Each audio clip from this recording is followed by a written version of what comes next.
Hello बच्चों, welcome back to our channel. ये है क्लास 9 में चैप्टर 6 लाइंस एंड एंगल्स। सबसे पहले हम लोग देखेंगे बेसिक कॉन्सेप्ट्स जो आपको पता ही होने चाहिए, वो रिवाइज करेंगे। यहाँ पे बेसिक टर्म्स एंड कंडीशंस हैं। सो सबसे पहले देखते हैं what is a line. Line is a collection of points. मान लो ये पॉइंट्स हैं, इनका कलेक्शन। और लाइन इनडेफिनेटली दोनों तरफ एक्सटेंड कर सकती है। It can extend indefinitely. It has no breadth, इसकी कोई चौड़ाई नहीं होती, राइट, बट लंबाई होती है। It has length, indefinite length. And what is line segment? Line segment क्या है? ये सेगमेंट का मतलब होता है पार्ट। सेगमेंट का मतलब पार्ट।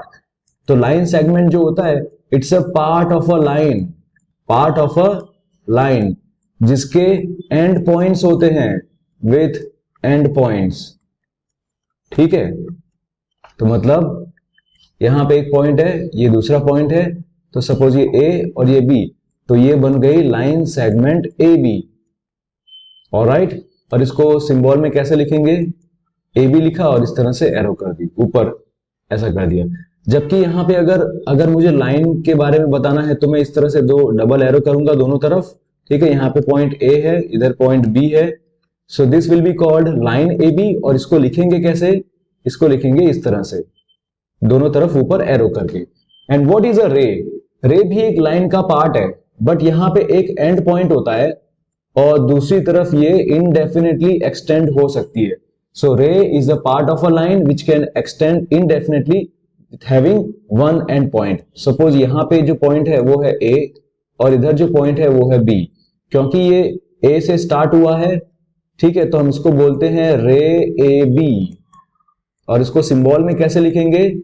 इस तरह से, रे ए बी, मतलब बी की तरफ जा रहा है ना। जबकि यहां पे जो लाइन है ना, इसको हम लोग ऐसे भी लिख सकते हैं, बी ए, लाइन बी ए। उल्टा भी लिख सकते हैं, यहां पे लाइन सेगमेंट में भी ऐसा लिख सकते हैं, बी ए। ओके, जबकि रे में ऐसा नहीं लिख सकते। रे में आप ऐसा नहीं लिख सकते दैट ए बी रे इज इक्वल टू बी ए रे, नो। क्योंकि ये ए से स्टार्ट होके बी की तरफ जा रही है, दिस इज द साइन के इस तरफ एरो होगा उसका। ठीक है, बढ़ते हैं आगे। Now let's talk about collinear points. What are collinear points? Means 3 और मोर पॉइंट्स। ये बहुत ही इंपॉर्टेंट कॉन्सेप्ट है, ध्यान देना। 3 और more points lying on a line. 3 या उससे ज्यादा पॉइंट है एक लाइन के ऊपर, so they will be called collinear points. ठीक है, जैसे यहां पे A B C collinear points है। होना क्या चाहिए? 3 और मोर पॉइंट्स होने चाहिए। अगर ऐसा हो तो आप सोचोगे सर अगर ऐसा हो तो कि 2 पॉइंट है लाइन के ऊपर और तीसरा पॉइंट बाहर है। सो जब भी आप कोलिनियर पॉइंट्स या नॉन कोलिनियर पॉइंट्स आप बात करेंगे, इसका मतलब आप एटलीस्ट 3 पॉइंट्स को देख रहे हैं, एक साथ आप 3 पॉइंट को देख रहे हैं। तो यहां पे 3 पॉइंट है, वो क्या एक ही लाइन पे है? नहीं। So they will be called non collinear points. I hope you got the concept. ठीक है, बढ़ते हैं आगे। What is an angle? बच्चों आप सबको पता है कि एंगल कैसा होता है, राइट? एंगल इस तरह से बनता है, राइट? ये एक मान लो यहां से स्टार्टिंग पॉइंट है और एक रे इस तरफ जा रही है, और वही स्टार्टिंग पॉइंट से दूसरी रे इस तरफ जा रही है। सपोज ये पॉइंट है O, यहां पे A है और ये है अपना B। सो ये बन गया angle AB। This is angle AB। Okay, अब यहां पे एंगल AB में आप पूछोगे सर ये OA और OB ये क्या है? What are these? OA and OB, they are called arms. ARMS, arms. और यहाँ पे जो O है ना पॉइंट, वो क्या है? So O is nothing but it is vertex. ठीक है, तो एक एंगल में 2 आर्म्स होते हैं और एक वर्टेक्स होता है। ऑलराइट, अब इसको सिंबल में लिखेंगे कैसे? इसको हम लोग बोलेंगे angle AOB। You can call it angle AOB, मतलब यहां से इस तरफ, और either you can call it angle BOA. Let me change the color. ठीक है, ऐसे BOA, वापस ऐसे। तो यहां पे एंगल BOA अगर लिखना हो तो आप ऐसे लिखेंगे एंगल BOA, और अगर एंगल AOB लिखना हो तो एंगल AOB। खाली एक बात ध्यान देना, यहां पे O है ना, बीच में आना चाहिए। O क्या है? बीच में यहां पे आना चाहिए। So that's how you can write angle. फिर बात करते हैं टाइप्स ऑफ एंगल्स की। अलग अलग टाइप के एंगल होते हैं ना बेटा, सो ये रिवाइज कर लेते हैं। जो एंगल 90 डिग्री से कम हो, N angle which is less than 90 degree, less than 90 degree, उसको क्या बोलते हैं हम लोग? छोटा सा angle, acute angle. Acute angle में ऐसे याद रखता, क्यूट एंगल, क्यूट, छोटे बच्चे क्यूट होते हैं ना, so cute angle, acute angle less than 90 degree. और अगर कोई एंगल 90 डिग्री जितना ही है, एग्जैक्टली 90 डिग्री है, यहाँ पे जो है वो 90 डिग्री है, और ज्योमेट्री में इस तरह से जो छोटा सा ऐसा स्क्वायर बनाते ना, इट शोज दैट ये 90 डिग्री है। So an angle which is equal to 90 degree, equal to 90 degree, उसको आप जानते हैं क्या बोलते हैं? उसको राइट एंगल बोलते हैं। And N angle which is more than 90 degree, ठीक है, ये मान लो x है, x एंगल, ठीक है, तो ये है more than 90 degree but less than 180 degree, तो ऐसे एंगल को हम लोग क्या बोलते हैं? इसको हम लोग बोलते हैं obtuse angle, N angle which is more than 90 degree but less than 180 degree. अब ऐसा भी एंगल हो सकता है बेटा जो कि कंप्लीट इस तरह का हो एंगल, है ना, ये 180 डिग्री का एंगल है, तो इसको क्या बोलेंगे? देखो, इसको बोलने के लिए याद रखना कि इससे एक स्ट्रेट लाइन बनती है ना, तो इसको हम लोग बोलते हैं स्ट्रेट एंगल। क्या बोलते हैं बेटा? Straight angle. तो मैं यहाँ पे एंगल नहीं लिख रहा, दैट इज अंडरस्टूड, ओके। और फिर ये भी, हाँ, यहां पे अब देखते हैं, hold on just a second, अब बात करते हैं रिफ्लेक्स एंगल की, ठीक है, रिफ्लेक्स एंगल। सो रिफ्लेक्स एंगल कौन सा? ये वाला, अंदर का नहीं, रिफ्लेक्स एंगल ये बाहर वाला, ये पूरा, ये रिफ्लेक्स एंगल है, ठीक है। सो रिफ्लेक्स एंगल जो होगा वो 180 से ज्यादा होगा, it will be more than 180। जैसे ये x मैंने लिखा, यहां पे मान लो जो है पूरा वो x है, so it is more than 180 but less than 360। An angle which is more than 180 but less than 360 is called reflex angle। तो कोई और एंगल बचा? हाँ, अगर मान लो एक एंगल है जो इस तरह से पूरा ऐसा सर्कल लगाता है, ऐसे, ठीक है, वहां पे एक लाइन ही सिर्फ होगी, ऐसी ऐसी एक लाइन होगी बस, वो पूरा सर्कल लगाता है, सो दैट इज 360 डिग्री। और 360 डिग्री को आप क्या बोलोगे? अब कुछ बचा? कुछ भी नहीं बचा ना, तो ये हो गया complete, so it will be called a complete angle. I hope आपका रिवीजन हो गया ठीक से। देखते हैं कॉम्प्लीमेंट्री एंगल किसको बोलते हैं? कॉम्प्लीमेंट्री एंगल मतलब दो एंगल है, अब दो एंगल को अगर आप प्लस करते हो तो आंसर 90 डिग्री आना चाहिए, ठीक है। अगर दो एंगल को प्लस किया, मान लो ये दो एंगल है, एंगल ए और एंगल बी, इनको प्लस किया और आंसर 90 डिग्री आया, so A and B are complementary angles. But इसमें यह ध्यान रखना कि A is complement of B, ये आप बोल सकते हो A is complement of B and B is complement of A।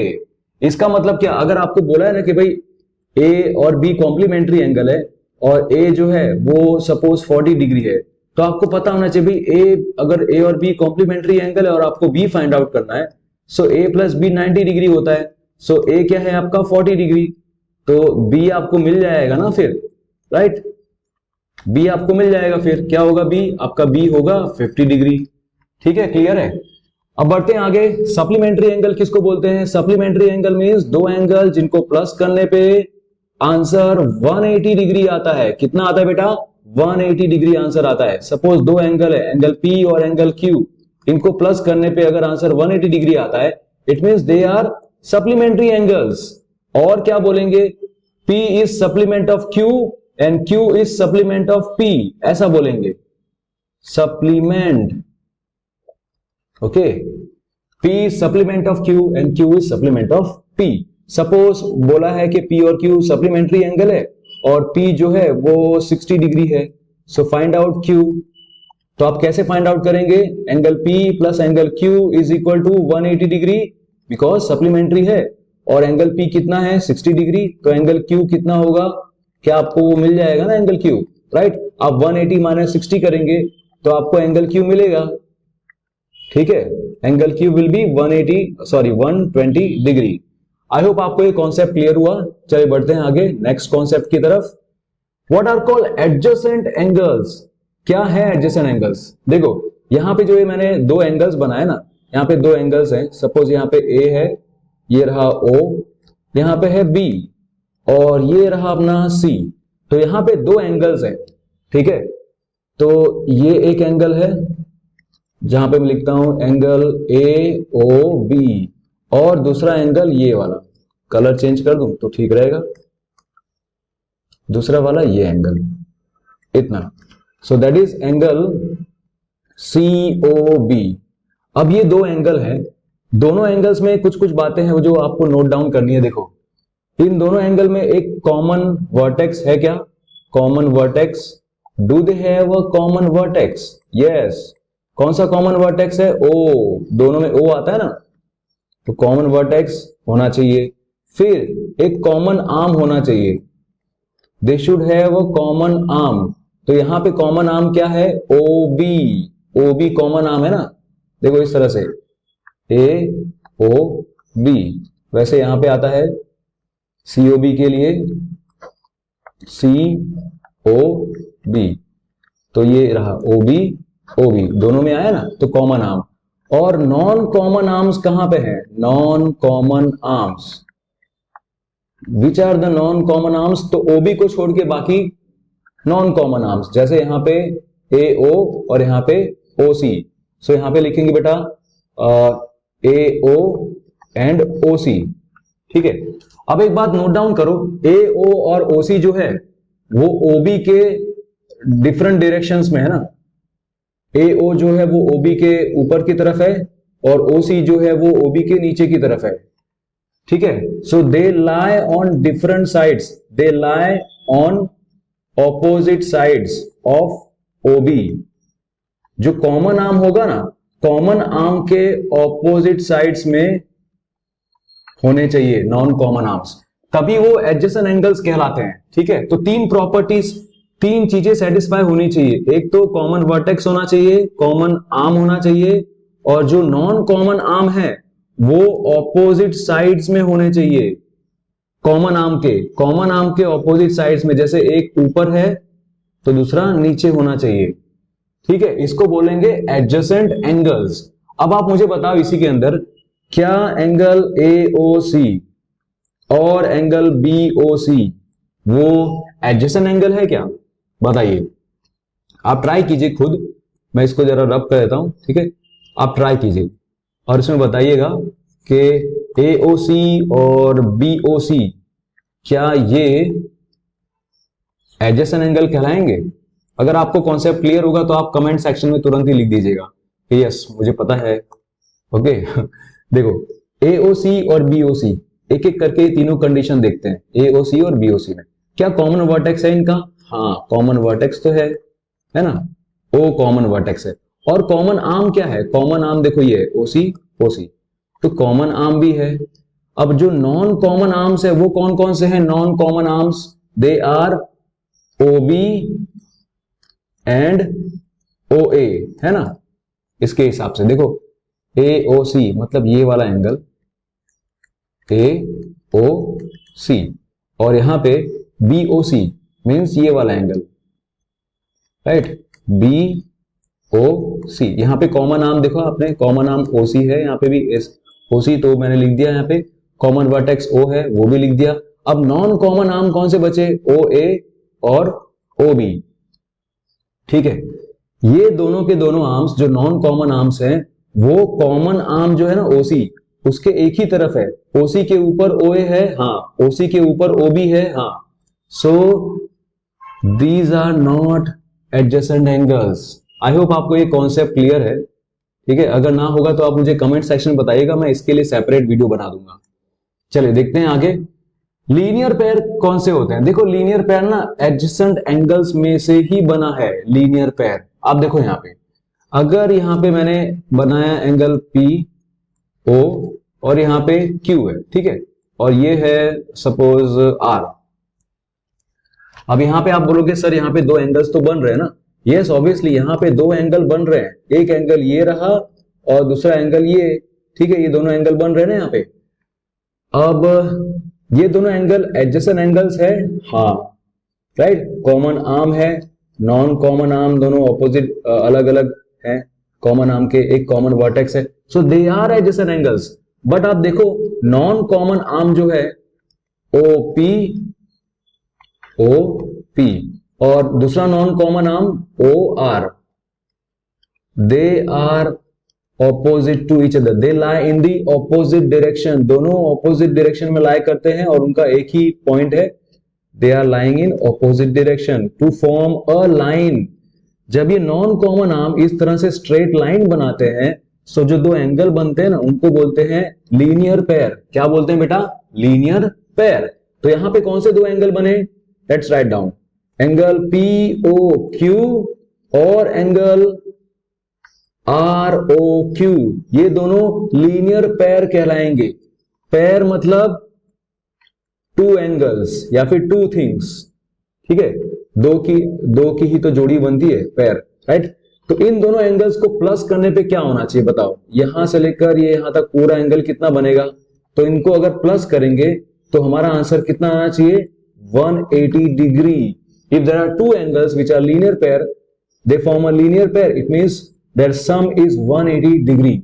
चलो देखते हैं आगे, वर्टिकली ऑपोजिट एंगल कब बनते हैं? तो वर्टिकली ऑपोजिट एंगल बनते वक्त क्या होता है कि दो लाइंस इंटरसेक्ट करती है। सपोज ये लाइन है L और एक दूसरी लाइन है M, ये दोनों इंटरसेक्ट कर रही है इस पॉइंट पे O। तो यहां पे सपोज मैं लेबलिंग कर देता हूं, यहां पे A B then this is C D। अब यहां पे चार एंगल बन रहे हैं बेटा, देखो ध्यान से, चार एंगल यहां पे बन रहे हैं। तो यहां पे वर्टिकली ऑपोजिट किसको बोलेंगे? वर्टिकली ऑपोजिट इस तरह से, इस एंगल के सामने कौन सा एंगल है? ये वाला एंगल, ठीक है। सो एंगल AOB के सामने कौन सा एंगल है? Angle COD। So they are vertically opposite angles, right. जहां पे भी इस तरह से एक्स बनता हूं तो ऐसा देख लेना कि AOB के सामने कौन है? COD। So they are vertically opposite angles and two vertically opposite angles are always equal.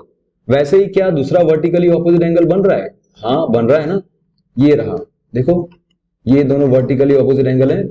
तो यहां पे कौन से दो एंगल बन रहे हैं? ये वाला एंगल कौन सा है?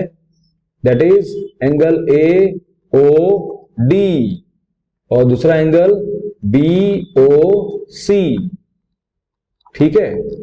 तो ये दोनों भी वर्टिकली ऑपोजिट हैं and they are equal. So vertically opposite angles इस तरह से बनते हैं, जब भी दो लाइंस इंटरसेक्ट करती है और इस तरह से एक्स बनाती है ना, तो एक्स बनाते वक्त इस तरह से यहां पे ये वाला एंगल जो होगा वो इसके बराबर होगा और ये एंगल इसके बराबर होगा, ऐसे, ठीक है। चलो आगे बढ़ते हैं। Now let's talk about intersecting and non intersecting lines. तो मैंने वो बता दिया कि भाई इंटरसेक्टिंग लाइंस क्या होती हैं? लाइंस विच पास थ्रू और विच touch another line at a common point, ठीक है। सो दो लाइंस है, वो दोनों लाइंस किसी भी मतलब एक पॉइंट पे इंटरसेक्ट करती है, एक पॉइंट पे मिलती है, तो उसको बोलेंगे इंटरसेक्टिंग लाइंस। और यहां पे जो O है ना, O that is called intersecting point, intersecting point या फिर point of intersection. Point of intersection क्या है? O है। So when this two lines meet at a common point they are called intersecting lines और ये होगा पॉइंट ऑफ इंटरसेक्शन। अब ऐसा भी हो सकता है कि कोई दो लाइन है वो कभी भी इंटरसेक्ट होंगी ही नहीं, they will never ever intersect. Suppose ये है P और ये Q, यहां पे है R और ये S। अब इनके बीच में देखो डिस्टेंस सेम रहेगा, इनके बीच का जो डिस्टेंस है ना वो हमेशा सेम रहेगा, हमेशा सेम रहेगा। भले इस लाइन को आप राइट साइड में एक्सटेंड करो, इन दोनों लाइंस को आप राइट साइड में एक्सटेंड करो तो भी कभी नहीं मिलेंगी, लेकिन डिस्टेंस तो हमेशा सेम रहेगा। इनको लेफ्ट साइड में एक्सटेंड करो, ठीक है, दोनों को, तो इनके बीच में डिस्टेंस तो वैसे भी सेम रहेगा, लेकिन ये कभी मिलेंगी नहीं।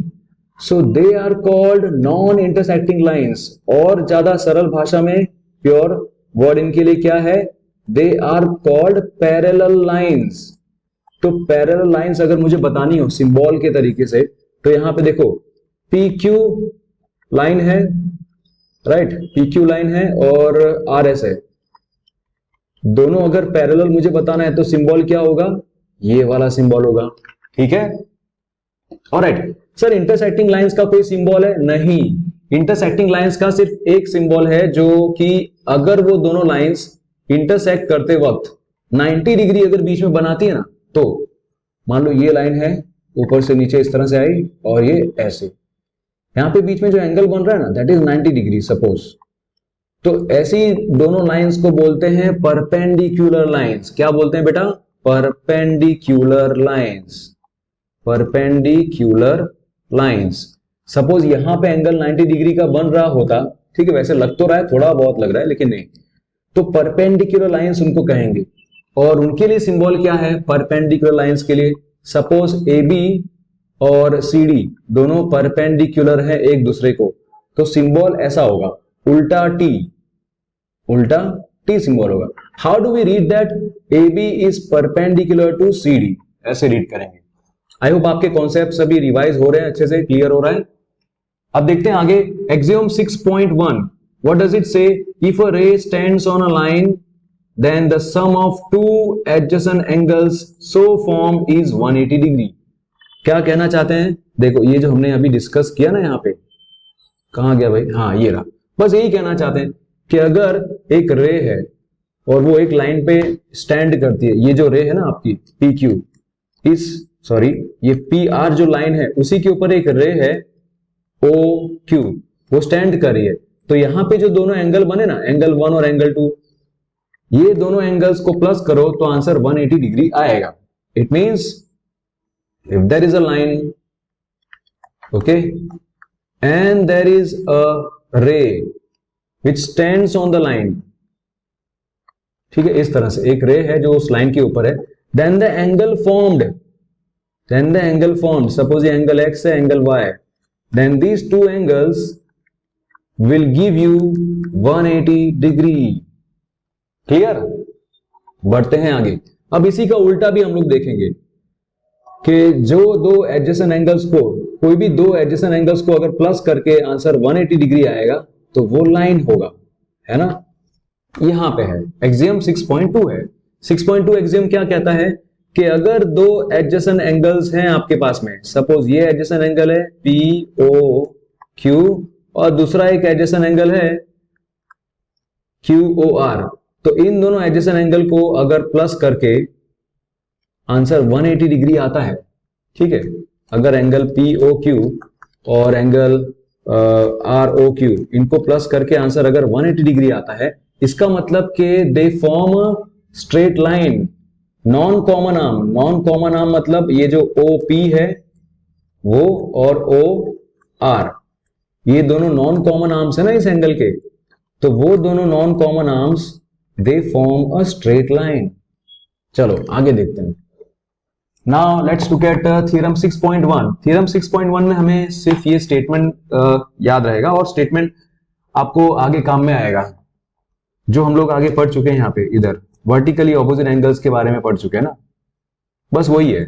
यहाँ पे मान लो कि दो लाइंस इंटरसेक्ट हो रही है, सपोज ये लाइन है AB और यहाँ पे है C एंड D, ये दोनों लाइंस इंटरसेक्ट हो रही है, यहाँ पे पॉइंट है O।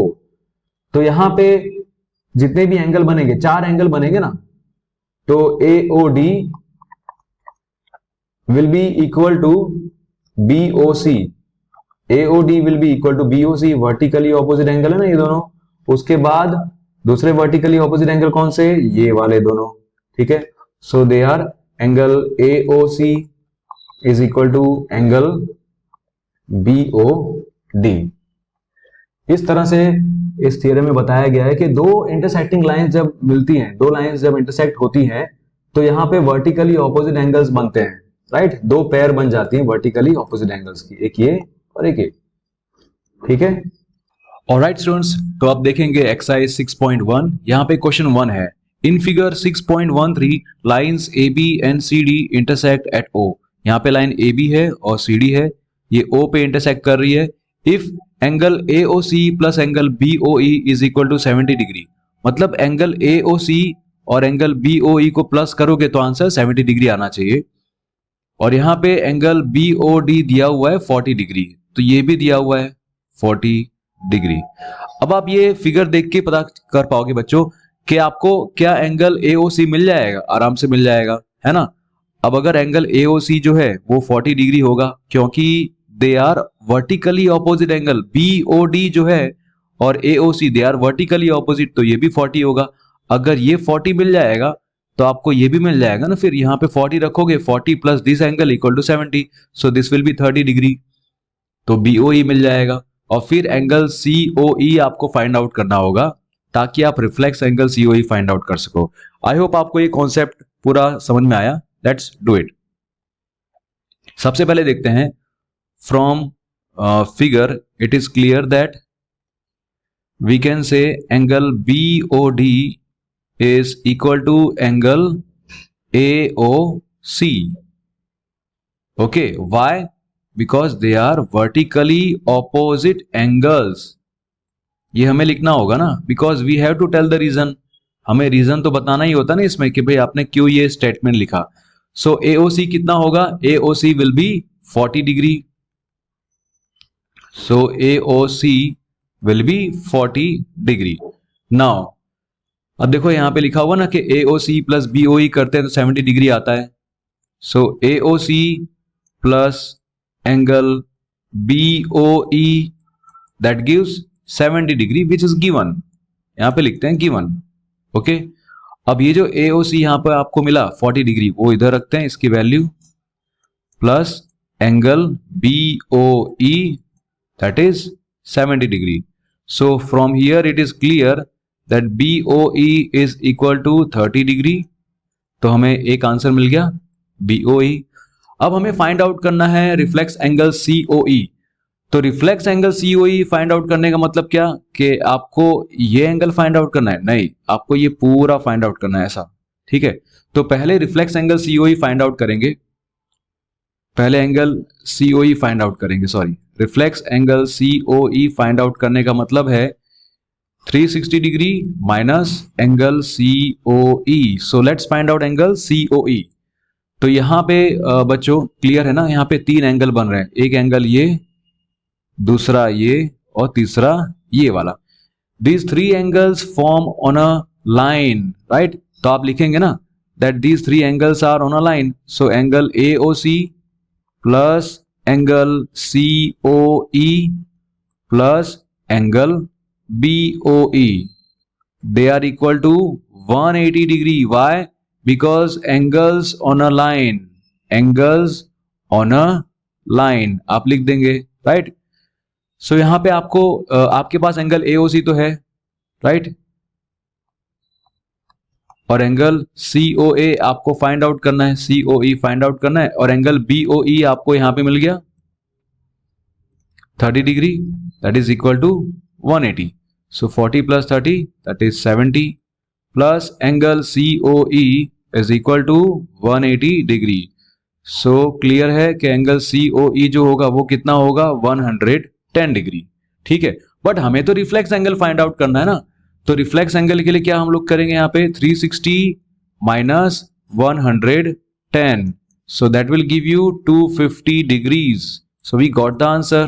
ठीक है, आई hope you understood.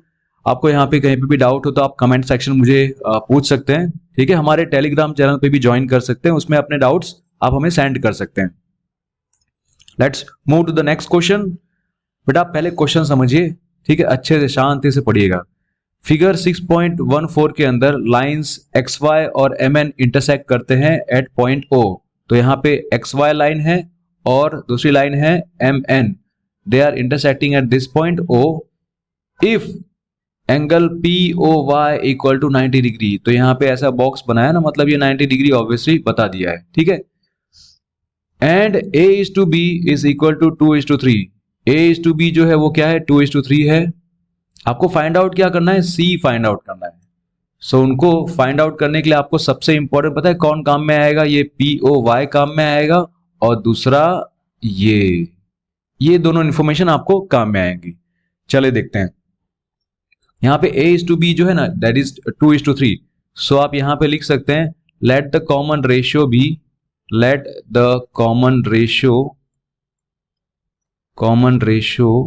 B X। तो यहाँ पे A/B जो है वो क्या है? 2:3 ना, तो इसके हिसाब से क्या हो जाएगा? A equal to 2x and B equal to 3x। ठीक है, अब A और B और ये 90 डिग्री, ये तीन जो एंगल हैं वो एक स्ट्रेट लाइन पे आ रहे हैं ना, राइट। सो हम लोग यहां पे लिख सकते हैं that angle P O Y plus angle A plus B, that is 180 degree because they are angles on a straight line. You can write down like this, angles on a line आप लिख देंगे ऐसा। फिर POY कितना है, POY है 90 degree, then this is A और B, A कितना है 2x और B कितना है 3x equal to 180 degree. Now 90 plus 2x plus 3x कितना होगा 5x होगा, that is equal to 180. So 5x equal to 180 minus 90 कितना होगा 90, ठीक है। अब आपको यहां पे x मिल जाएगा ना, 90 divide by 5, so that will give you 18.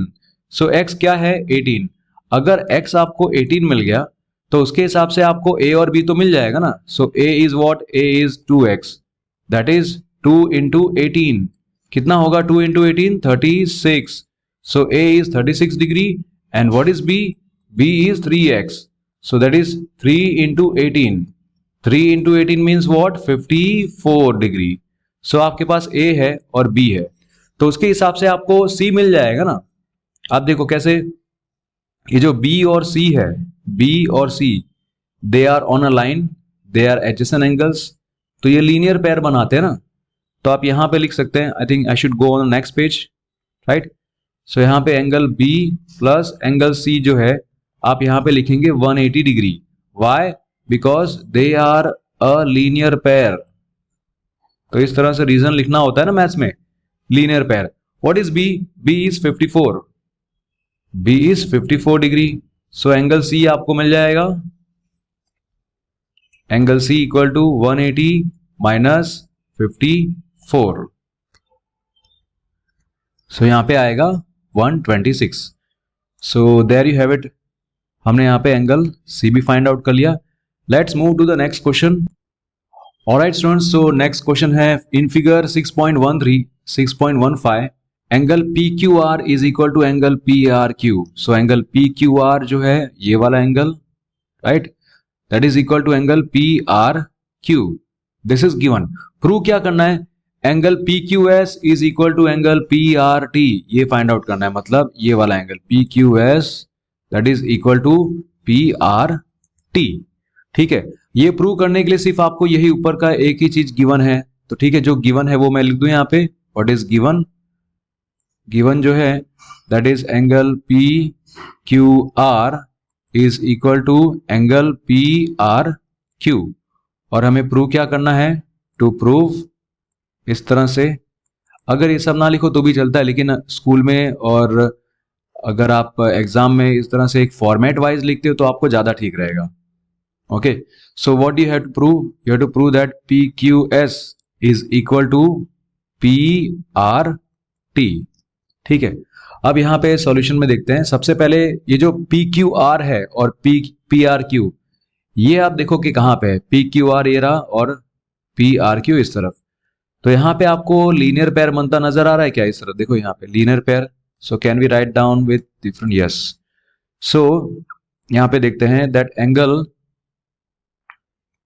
PQR plus angle PQS they are equal to 180 degree. Why? Because they form a linear pair. यहां पे आप लिख देंगे they form a linear pair. So 180 तो आएगा। ओके, अब हम यहां पे ना PQR को सब्जेक्ट बनाएंगे। पूछो क्यों?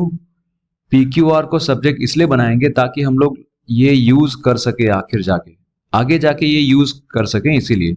सो PQR इक्वल टू ये जो PQS है वो उस तरफ जाएगा, राइट, राइट साइड। तो यहां पे क्या होगा 180 degree minus angle PQS, call it number 1। अब वैसे ही जैसे PQR के लिए हमने किया वैसे ही हम लोग PRQ के लिए भी करेंगे। PRQ कहां है, ये रहा PRQ। ओके, सो यहां पे भी लीनियर पेयर का कॉन्सेप्ट अप्लाई करो इधर दोनों के लिए। So we write down here PRQ plus angle PRT equal to 180 degree, और सेम रीजन क्या होगा, linear pair, they are linear pair.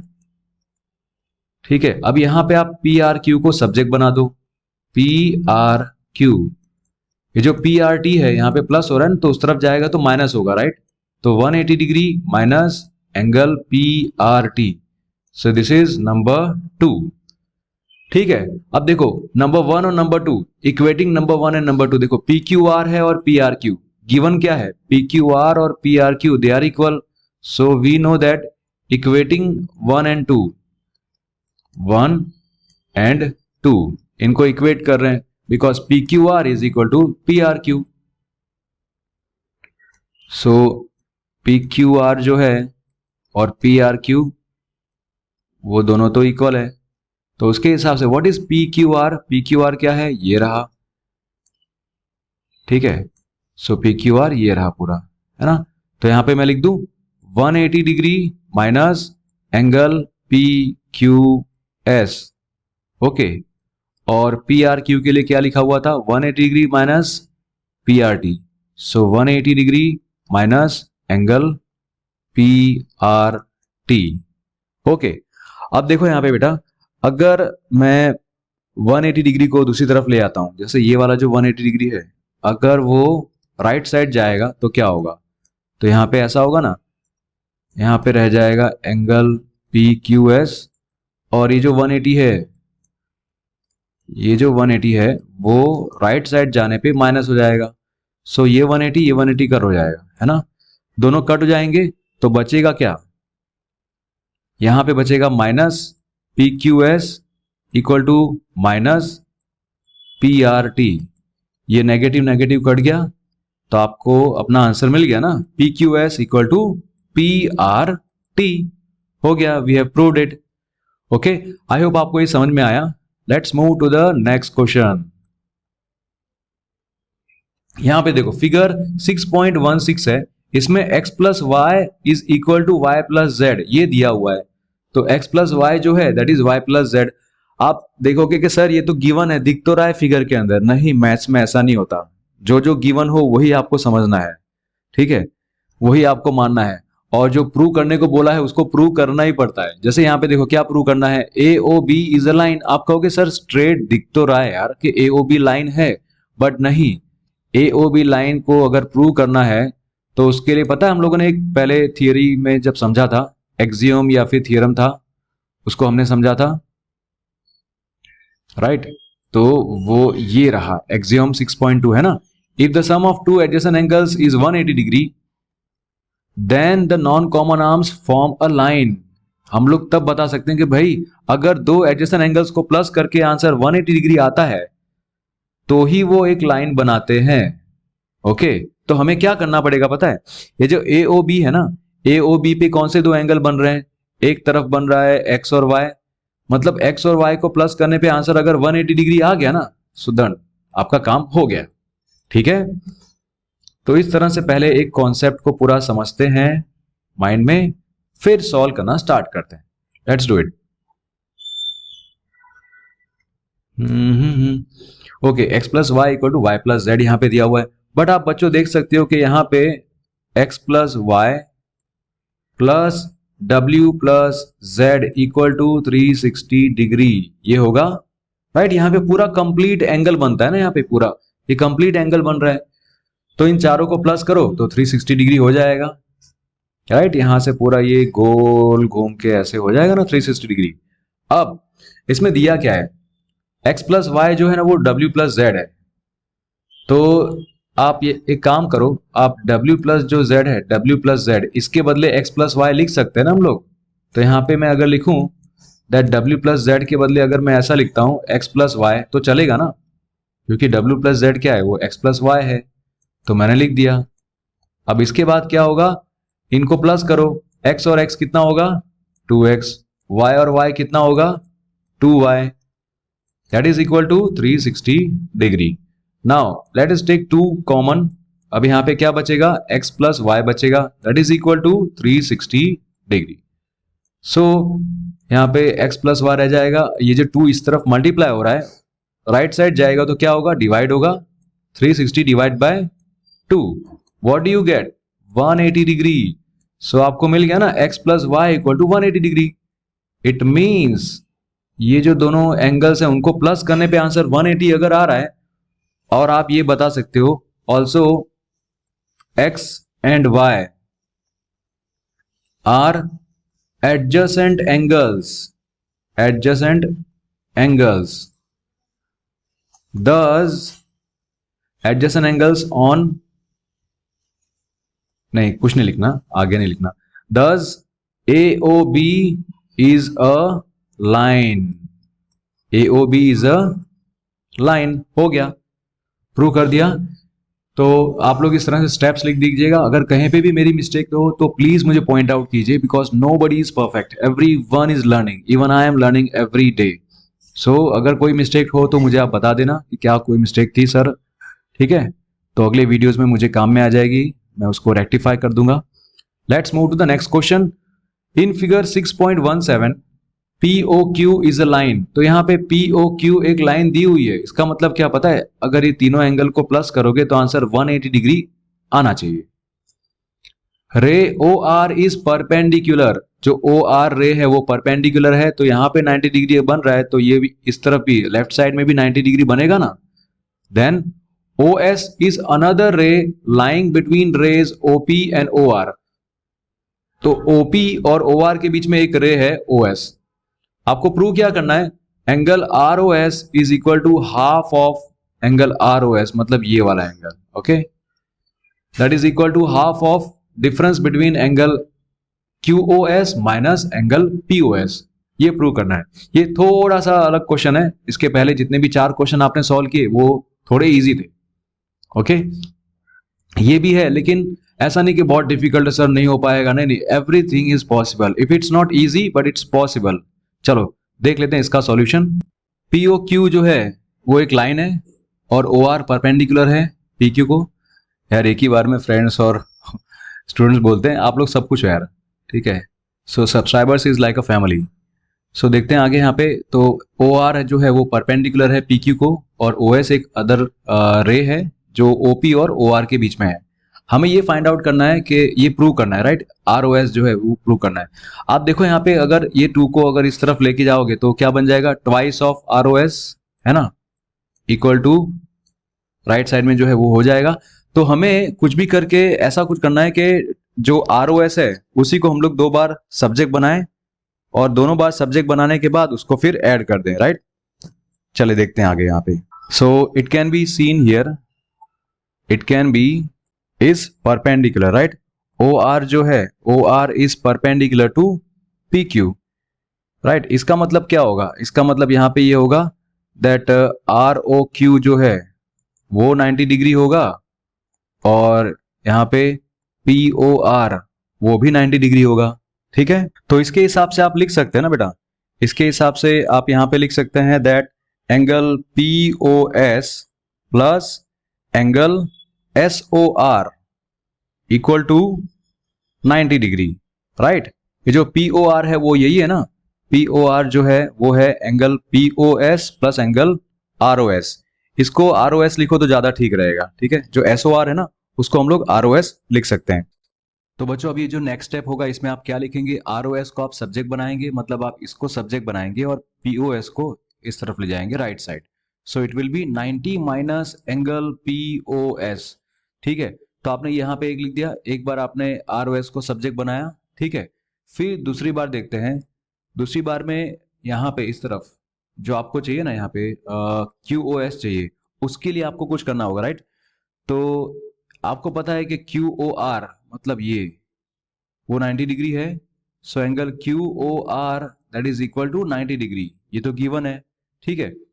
तो इसके ऊपर से आप क्या कर सकते हैं, यहाँ पे QOR है, क्या आप ऐसा लिख सकते हैं QOS minus ROS equal to 90 degree, है ना। यहां से लिख सकते हैं ना, QOS में से अगर आप ये ROS निकाल देंगे तो यही बचेगा ना, ठीक है। तो हमने इस तरह से लिख दिया। अब हम लोग को क्या करना है, हम लोग को ROS को सब्जेक्ट बनाना है। अगर ROS को आप सब्जेक्ट बनाते हो तो आप ऐसा लिख सकते हो ना कि that ROS equal to 90 sorry QoS minus 90 degree, आप ऐसा लिख सकते हैं। तो this will be second number. अब ये फर्स्ट और सेकंड है, इन दोनों को अगर मैं ऐड करता हूं, दोनों को अगर मैं ऐड करता हूं तो क्या होगा, ठीक है। On adding first and second equation, adding 1 and 2, so what will happen, यहां पे हो जाएगा, देखो ये ROS है इधर, यहां पे ROS है, ठीक है। Let me change the colour, ये ROS इधर और यहां पे इधर, तो यहां पे क्या हो जाएगा, ट्वाइस एंगल ROS, ठीक है, इक्वल टू 90 माइनस POS, तो 90 माइनस एंगल POS ये लिख दिया, और फिर आपको ये करना है प्लस एंगल QoS माइनस 90। अब देखो बेटा, यहां पे ये 90 है और ये माइनस 90, ये कट हो जाएगा, राइट। तो क्या बचेगा, लास्ट में आपको क्या मिलेगा, twice of angle ROS equal to, देखो ये रहा ना, माइनस POS प्लस QoS, तो आप लोग यहां पे लिख सकते हो QoS माइनस POS, ठीक है। तो यहाँ पे ROS को आप सब्जेक्ट बनाओगे और ये जो 2 है ये राइट साइड आएगा, तो 1/2 हो जाएगा। यहाँ पे angle QoS minus angle POS, that's it, ठीक है। तो आई होप आपको ये एक्सप्लेनेशन समझ में आया होगा, ठीक है। अब देखते हैं आगे, question number 6, it is given that angle XYZ is equal to 64 degree. तो यहां पे मैं एक एंगल बना देता हूं XYZ, that will B 64 degree, ठीक है। तो ये X है, Y और यहां पे Z, ये कितना है, 64 डिग्री दिया हुआ है। आगे देखते हैं, is XY is produced two point P, XY is produced two point P, मतलब X से जो Y की तरफ जा रहे, तो वहां पे आप P तक कर सकते हो, ऐसा P तक लंबा खींच सकते हो। सो XY is produced two point P, so draw figure from the given information if रे YQ बाइसेक्स ZYP। यहां पे रे YQ है तो उसके लिए थोड़ा सा अलग, रे YQ bisects angle ZYP, angle ZYP है ना, उसमें से यहाँ पे रे YQ इस तरह से जा रही है और वो बाइसेक्ट करिए तो Y से Q की तरफ, यहाँ पे लिख दिया। बाइसेक्ट करना मतलब क्या, अगर ये एंगल X है तो ये भी X होगा, X डिग्री है तो ये भी X डिग्री होगा, राइट। आपको फाइंड आउट करना है एंगल XYQ, तो आपको फाइंड आउट क्या करना है, एंगल XYQ ये फाइंड आउट करना है, प्लस आपको ये फाइंड आउट करना है रिफ्लेक्स एंगल QYP, ऑलराइट। सो ये दो क्वेश्चन है। अब आप देखो, पहले XYQ एंगल आप फाइंड आउट कर सकते हैं क्या, XYQ, यहां पे मैं ना इसको छोटा सा स्मॉल a कर देता हूं, स्मॉल a, ठीक है, क्योंकि x यहां पे ऑलरेडी है capital.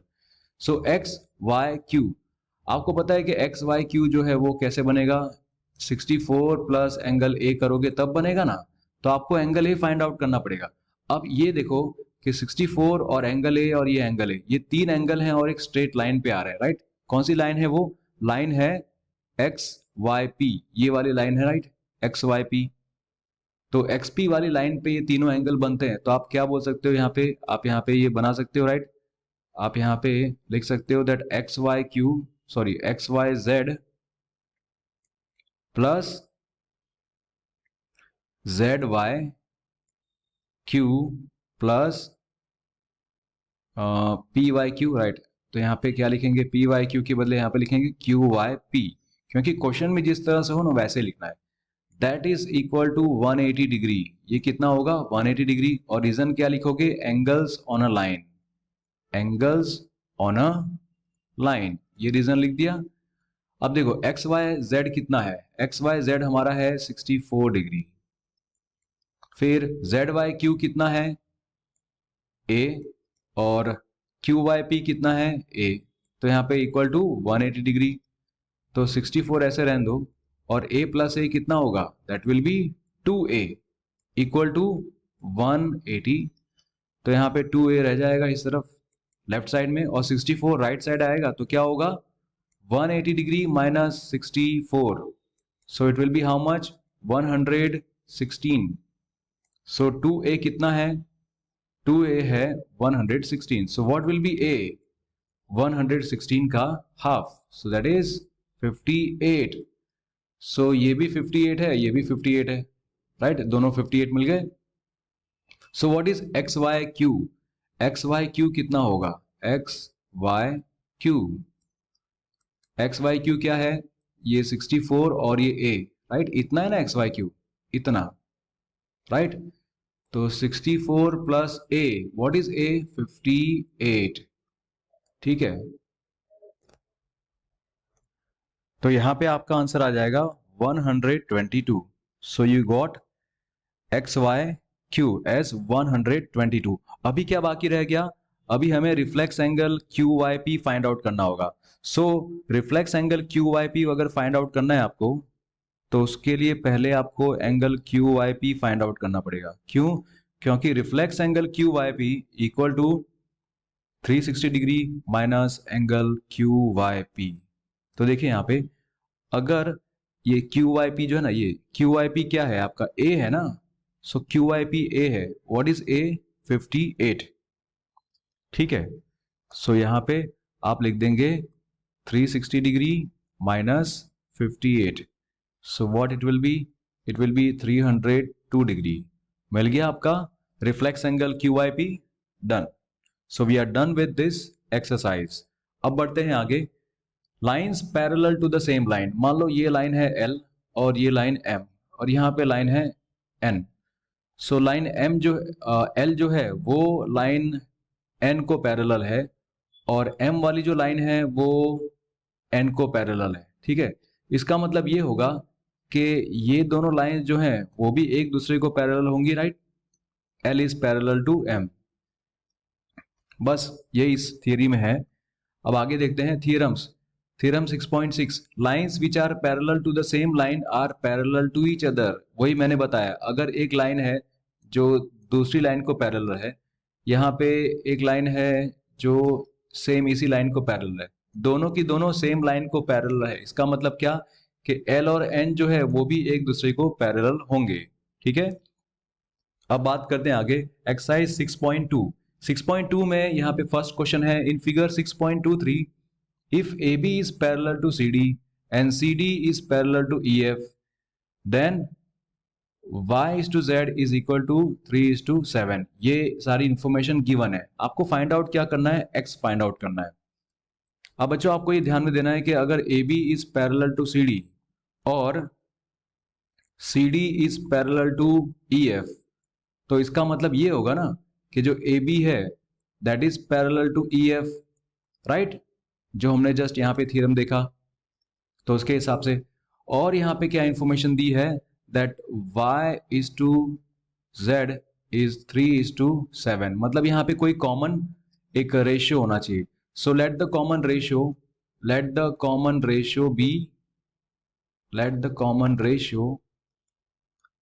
B a। So therefore y equal to 3a and z equal to 7a।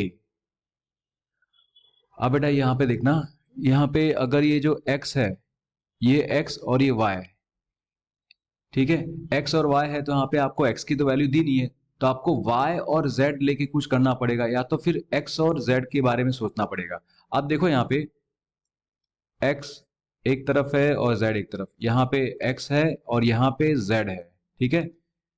Because AB is parallel to EF, therefore we can say x and z they are alternate interior angles, right। तो इसके हिसाब से आप क्या लिखेंगे? x equal to z they are equal to 7a, ठीक है। इतना हो गया क्लियर। अब आप यहां पे देखिए बेटा, जो x है और y है they both are interior angles on the same side of transversal. यहाँ पे x है और यहाँ पे y है, बट x क्या है? x है z दैट इज 7a और y क्या है आपका? 3a। तो इन दोनों को प्लस अगर करते हैं हम लोग, अगर x और y को प्लस करते हैं तो आंसर कितना आना चाहिए? 180 degree, because they are interior angles on the same side of transversal. We can say interior angles on the same side of transversal. तो ये हम लोग यहां पे लिख सकते हैं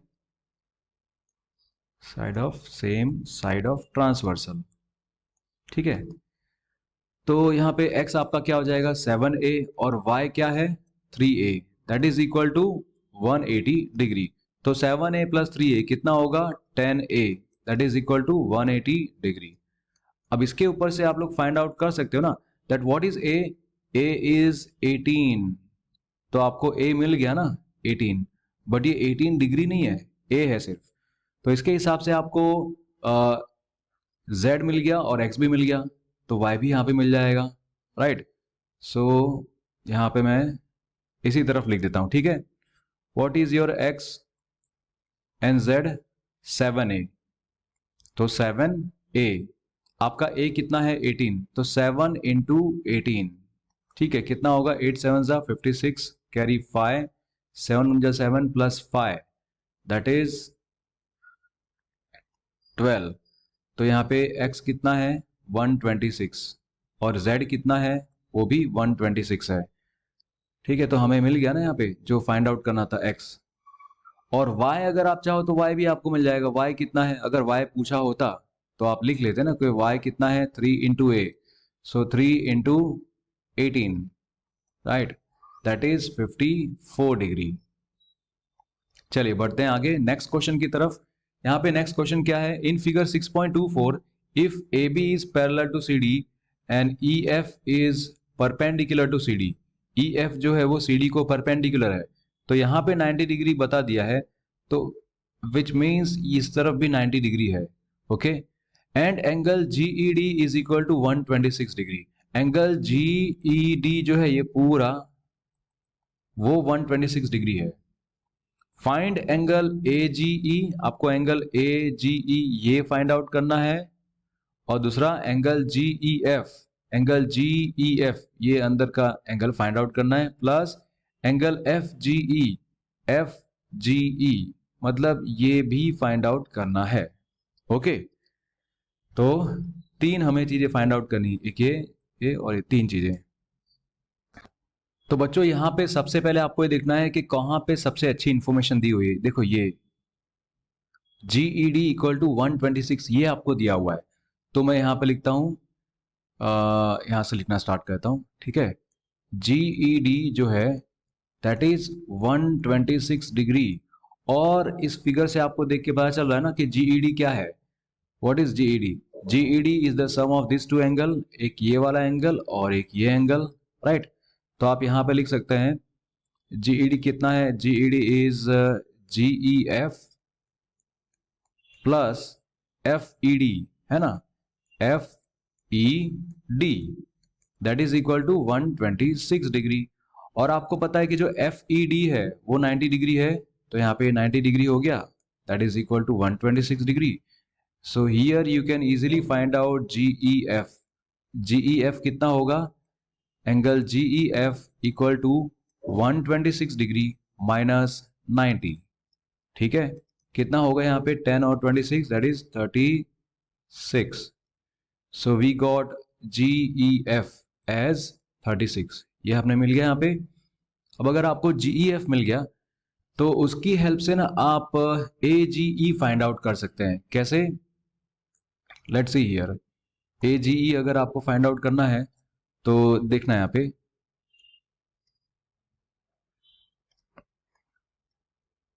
ये रहा आपका AGE, ठीक है, और इस तरफ क्या है ये पूरा GED। So how much is GED? GED कितना है 126 है ना, तो उसके हिसाब से ये दोनों एंगल क्या होंगे, दे आर ऑल्टरनेट एंगल्स, तो वो दोनों इक्वल होते हैं। सो आप यहां पे लिख सकते हैं इधर that angle GED is equal to angle AGE that is 126 degree. और रीजन क्या लिखोगे, रीजन आप लिखोगे सिंपल दैट ऑल्टरनेट एंगल्स, ठीक है, रीजन लिखेंगे ऑल्टरनेट एंगल्स। तो ये तो आपको एक लाइन में ही मिल गया आंसर, राइट। तो आपको AGE मिल गया है, GEF मिल गया है, अब इनकी हेल्प से आप FGE फाइंड आउट कर लेंगे। FGE वो फाइंड आउट हो सकता है, FGE कितना होगा, सो यहाँ पे FGE है ये रहा, और AGE ये दोनों मिला के लीनियर पेयर बनाते हैं ना, तो आप यहां पे लिख सकते हैं that A G E plus F G E equal to 180 degree. Why? Because they form a linear pair. They form a linear pair. और आपके पास ए जी तो है, कितना है A G E? That is 126 degree. तो यहां पे 126 degree plus angle F G E equal to 180 degree. So ये हमारे लिए इजी हो जाएगा ना फाइंड आउट करना. 126 राइट साइड जाएगा तो 180 माइनस 126 कितना होगा? 4 and 50 दैट इज 54. सो आपको एफ जी ई मिल गया.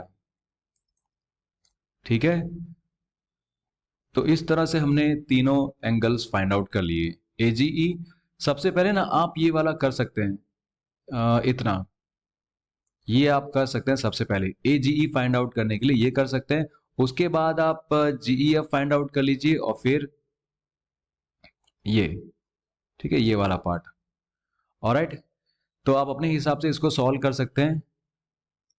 फिर देखते हैं आगे नेक्स्ट क्वेश्चन. सो बच्चों आप देखते हैं नेक्स्ट क्वेश्चन, क्वेश्चन नंबर 3. यहां पे क्या दिया हुआ है? In figure 6.25 if P Q is parallel to S T. यहाँ पे पी क्यू है और एस टी को पैरेलल है.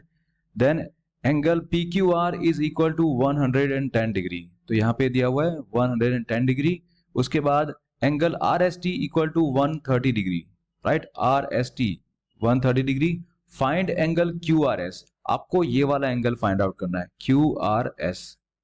ठीक है, तो ये फाइंड आउट करने के लिए आपके पास देखो क्या है, यहाँ पे हेल्प दी है. You have to draw a line parallel to S T. एक ऐसी लाइन जो एस टी को पैरेलल हो, लेकिन कहां से ड्रॉ करनी है? Through are. मींस यहां से ये लाइन ड्रॉ की हुई है इस तरह से. अब आप बच्चों देख सकते हो यहाँ पे, अगर ये एस टी वाली लाइन है, एस टी वाली लाइन, और यहाँ पे ये आर से जो लाइन है, ठीक है, तो यहाँ पे वो पॉइंट है आर. तो ये वाला एंगल और ये एंगल दोनों इक्वल होंगे ना, because they are alternate angles. तो ये भी इक्वल होंगे. ठीक है, और उसी तरह से यहां पे एक और आपको एंगल मिल जाएगा इजीली, जैसे ये P Q और यहाँ पे R है. राइट, तो ये वाला एंगल और ये एंगल दोनों को अगर प्लस करते हैं तो 180 आएगा ना, क्योंकि they are interior angles on the same side of transversal. तो आपको मिल जाएगा. तो उसी के हेल्प से आपको ये बीच वाला एंगल मिल जाएगा. तो चलिए आपको अब इसको सिस्टमैटिकली अच्छे से लिखते हैं. ठीक है, क्योंकि कोई भी अगर आंसर है तो उसको सिस्टमैटिकली अच्छे से लिखें, तभी हमें मार्क्स मिलते हैं. Right, so let's write down. सबसे पहले आपको डिस्क्राइब करना पड़ता है. राइट, कि आप यहाँ पे जो ड्रॉ कर रहे हैं तो वो किस तरह से आप ड्रॉ कर रहे हैं, और आपको उसका लेबलिंग भी करना होता है. तो चलिए लिखते हैं यहाँ पे. So let us write, let us draw. ठीक है, let us draw a line X Y, मतलब ये वाला है ना, X Y, through point R. A line X Y which is parallel to S T through point R. यहां पे लिख देंगे थ्रू आर तो भी चलेगा. ठीक है, अब इसके हिसाब से आप ये लिख सकते हैं ना, that angle P Q R, angle P Q R plus angle Q R X, ये वाला angle. Right, they will be equal to 180 degree. Why? Because they are co-interior angles on the same side of transversal. तो मैं यहां पे लिख दूं दे are interior angles या फिर को interior angles on the same side of transversal, on the same side of transversal. इसके बाद आप क्या लिखेंगे फिर? यहां पे आपको पी क्यू आर तो दिया हुआ ना पहले से. पी क्यू आर कितना है? That is 110 degree. तो इसके हिसाब से आपको क्यू आर एक्स तो मिल जाएगा ना, क्यू आर एक्स आपको मिल जाएगा. So Q R X is equal to 180 minus 110 degree. So that is 70 degree. So you got angle Q R X equal to 70 degree. फिर आप यहां पे आगे लिख सकते हैं बेटा, that is R S T is equal to x R S that is 130 degree. Why? Because आप यहां पे लिखोगे alternate angles. Alright, they are alternate angles. यहां पे क्लियरली दिख रहा है ना, देखो इस तरह से, तो ये वाला एंगल और ये एंगल, तो ये रहा 130 और ये पूरा जो है वो भी 130 है। अब यहां पे जो एक्स आर एस है ना, x R S, sorry x R S, ये किससे बना हुआ है? ये दो एंगल से बना हुआ है। एक एंगल तो हम लोग फाइंड आउट करने का ट्राई करें, ठीक है। तो यहाँ पे एक्स आर क्यू, एक ये एंगल है, दूसरा क्यू आर एस, इन दोनों से बना हुआ है ना। एक बार मैं आपको फिर से दिखा दूं, इसको मिटा के, see here, x R S कहां पे है? एक्स आर एस ये पूरा है, राइट। तो उसमें ये एक्स आर क्यू आ गया इतना, और ये Q R S. So X R S कितना है? That is 130 degree, equal to X R Q. X R Q मतलब ये वाला, हाँ, क्यू आर एक्स, राइट। तो क्यू आर एक्स मतलब ये X R Q. So that is कितना है? वो 70 डिग्री है। तो यहां पे आपको क्यू आर एस मिल जाएगा, राइट। तो क्यू आर एस कितना होगा? 130 minus 70। Q R S equal to 130 minus 70 which will be, तो क्यू आर एस कितना है? 60 डिग्री है। इसके बाद का नेक्स्ट क्वेश्चन देखते हैं फिर। तो बच्चों ये वाला क्वेश्चन देखते हैं अब। In figure 6.26 A B is parallel to C D. तो ये ए बी है और ये सी डी है, यहाँ पे पैरेलल है दोनों, और angle A P Q 50 degree दिया हुआ है, और यहाँ पे पी आर डी एंगल जो है वो 127 डिग्री दिया हुआ है। ये रहा। आपको फाइंड आउट क्या करना है? एक्स और वाई, ये एक्स और ये वाई फाइंड आउट करना है। तो स्टेप बाय स्टेप लिखाने से पहले आपको एक बार दिखा दूं कि हम लोग कैसे इसको सॉल्व करने वाले हैं। देखो, आपको ये ए पी और ये क्यू दिख रहा होगा, यहाँ पे ये है 50 डिग्री, राइट। तो ये वाला जो पार्ट है वो आपका 50 डिग्री हो जाएगा, because they are alternate angles. So ये आपका एक्स मिल जाएगा। अब इसके हिसाब से फिर दूसरा देखते हैं। अब वाई कैसे फाइंड आउट करेंगे? देखो, वाई कैसे फाइंड आउट करेंगे, यहाँ पे ऐसे मैंने ड्रॉ कर दिया। ये आपको 127 डिग्री दिया हुआ है, कहां पे है? ये दिखा, ये P, और यहां पे है A। तो अगर ये 127 है तो इस तरफ भी ये पूरा 127 होगा ना, और 127 में से इतना वाला जो पार्ट है ये रहा, वो 50 है। तो अगर ये 50 है तो ये कितना होगा? तो 127 में से आप 50 निकाल देंगे तो मिल जाएगा आपको। ऑलराइट, तो आपको आई थिंक समझ में आ गया होगा। अब चलिए इसको स्टेप बाय स्टेप सॉल्व करते हैं। पहले मैं ये मिटा दूं, एक्स को फाइंड आउट करते हैं, क्योंकि एक्स ही सबसे इजी पड़ेगा आपको। तो यहां पे हम लोग लिखेंगे that A P Q is equal to X, that is equal to 50 degree. Reason क्या लिखेंगे? यहां पे आप रीजन लिखेंगे दे आर ऑल्टरनेट एंगल्स, ठीक है।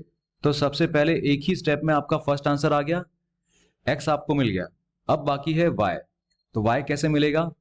जैसे मैंने बताया था, this angle is equal to this angle, because they are alternate angles. They are alternate angles, ये वाला एंगल और ये वाला एंगल दोनों इक्वल हैं। सो वो दिखाने के लिए पहले एक स्टेप लिखना पड़ेगा ना, यहां पे लिखना पड़ेगा that is angle A P R is equal to angle D R P, that is 127 degree. और सेम रीजन लिखो, क्या लिखोगे? ऑल्टरनेट एंगल्स लिखोगे, ठीक है, ऑल्टरनेट एंगल्स। अब यहां पे जो ये है ना ए पी आर कैसे बना हुआ है? 50 और y से बना हुआ है।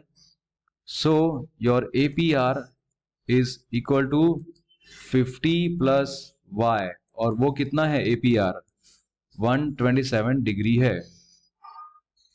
सो इसके हिसाब से आपको y मिल जाएगा 127 माइनस 50, ठीक है। तो 50 प्लस 27 दैट इज 77। सो यहां पे आपको y भी मिल गया। सो x तो आपको स्टार्टिंग में मिल गया था और ये y मिल गया।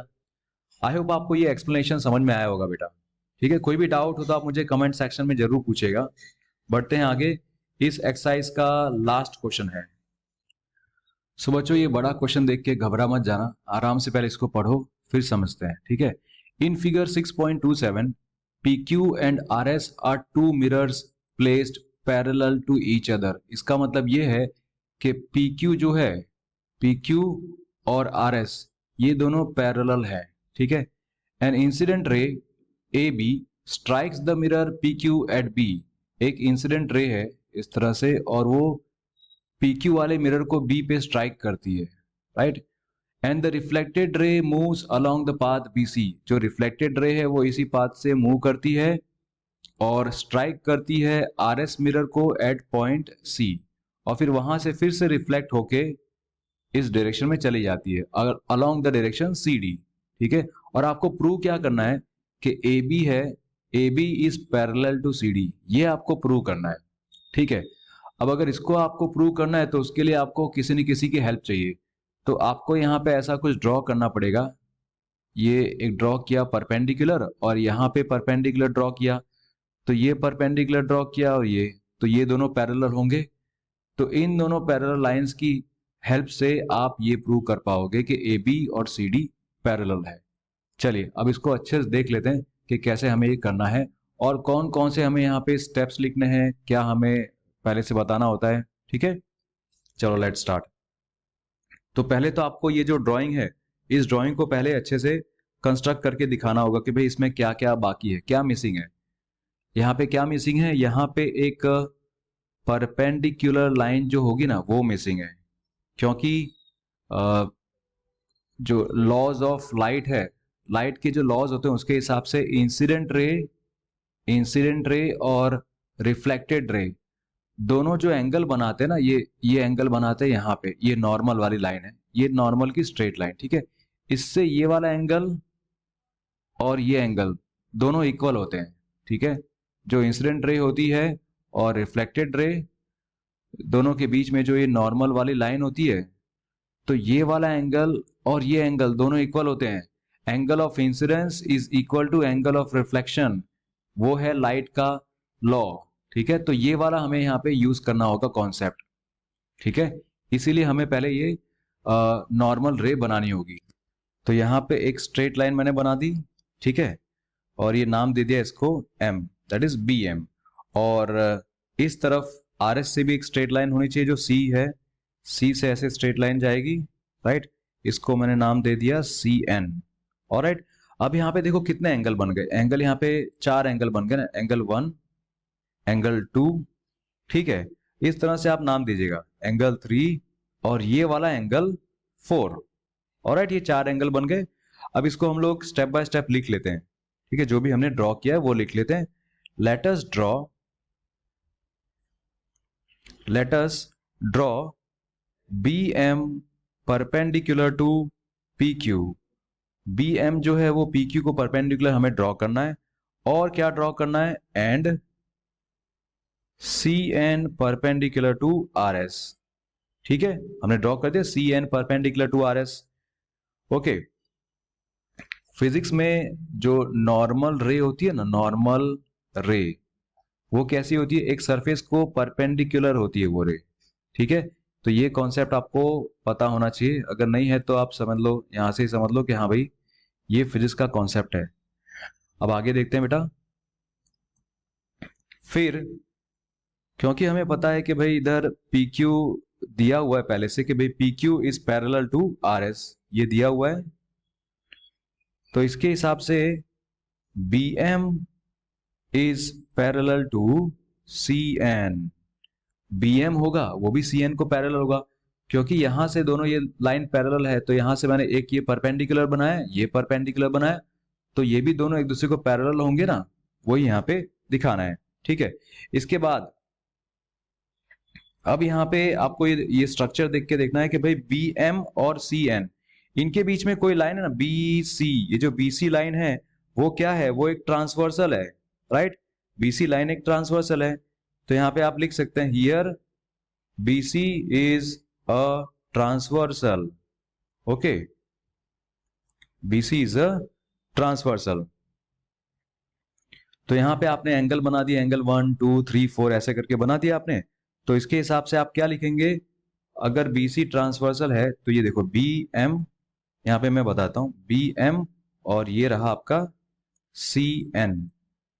तो ये वाली जो लाइन है, तो ये Z बन रहा है ना, यहाँ पे ये Z बन रहा है, राइट, इस तरह से। तो उसके हिसाब से एंगल 2 और एंगल 3, ये रहे एंगल 2 और एंगल 3 दोनों इक्वल होंगे, because they are alternate angles. What are they? They are alternate angles. तो वो इक्वल होंगे। तो ये हमें यहाँ पे लिख के दिखाना है। सो आप यहाँ पे लिख दीजिए that angle 2 is equal to angle 3। Angle 2 is equal to angle 3। Why? Because they are alternate angles.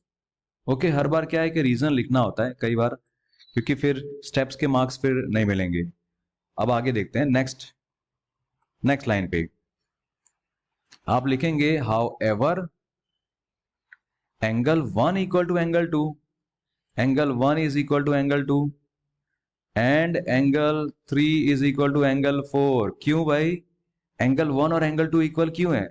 मैंने बताया था ना यहाँ पे एंगल 1 और एंगल 2 इक्वल होंगे क्योंकि कोई भी एक इंसिडेंट रे होती है, इंसिडेंट रे और रिफ्लेक्टेड रे जो भी एंगल बनाती है ना नॉर्मल के साथ, मान लो ये वाला एंगल बना 1 और ये एंगल बना 2, तो ये दोनों एंगल इक्वल होते हैं because angle of incidence is equal to angle of reflection. तो उसी के हिसाब से यहां पे भी एंगल 3rd और एंगल 4th वो भी इक्वल होंगे। तो वही मैंने इधर लिखा है। ओके, तो आपको रीजन क्या लिखना चाहिए इधर? Why they are equal? Because by laws of reflection of light, angle of incidence is equal to angle of reflection. ये लिख दिया हमने। तो now we can easily say that angle 1 equal to angle 2 equal to angle 3 and equal to angle 4। ये चारों angle equal है because angle 1 is equal to angle 2 and angle 2 is equal to angle 3। तो angle 3 is equal to angle 4, right. चारों angle equal हो गए, तो इसके हिसाब से हम लोग बोल सकते हैं ना that angle ABC is equal to angle DCB। यही बोला था ना, यही पूछा था ना आपको, angle ABC is equal to angle DCB। ये पूरा, राइट, ये ABC और ये DCB ये पूरा इक्वल होगा, राइट। हाउएवर आप लिख सकते हैं however these are alternate angles, these are alternate angles. तो ये तो ऑल्टरनेट एंगल्स हैं। तो अगर ये ऑल्टरनेट एंगल्स इक्वल हैं, इसका मतलब कि जो दोनों लाइंस हैं AB is parallel to CD, therefore we can say AB is parallel to CD। ठीक है बच्चों, तो ये पूरा चैप्टर हमने सारे कॉन्सेप्ट्स इसमें कवर किए। ठीक है, सारे कॉन्सेप्ट्स के साथ साथ में हमने एक्सरसाइज को लिया, एक्सरसाइज के सारे क्वेश्चंस हमने सॉल्व किए। फिर भी हो सकता है कि मेरी कहीं ना कहीं मिस्टेक हो, तो जहां पे भी मेरी मिस्टेक हो तो आप मुझे प्लीज बता दीजिएगा। अगले वीडियो में मैं मिस्टेक्स को सॉल्व करने का, ठीक है, ताकि आगे जाके हम लोग इससे भी अच्छे वीडियोस बना सकें, इससे भी बेहतर वीडियोस बना सकें। Thank you so much for watching this video. God bless you all. मेहनत करते रहिए और ऐसे ही आगे बढ़ते रहिए। मिलते हैं अगले वीडियो में। बाय।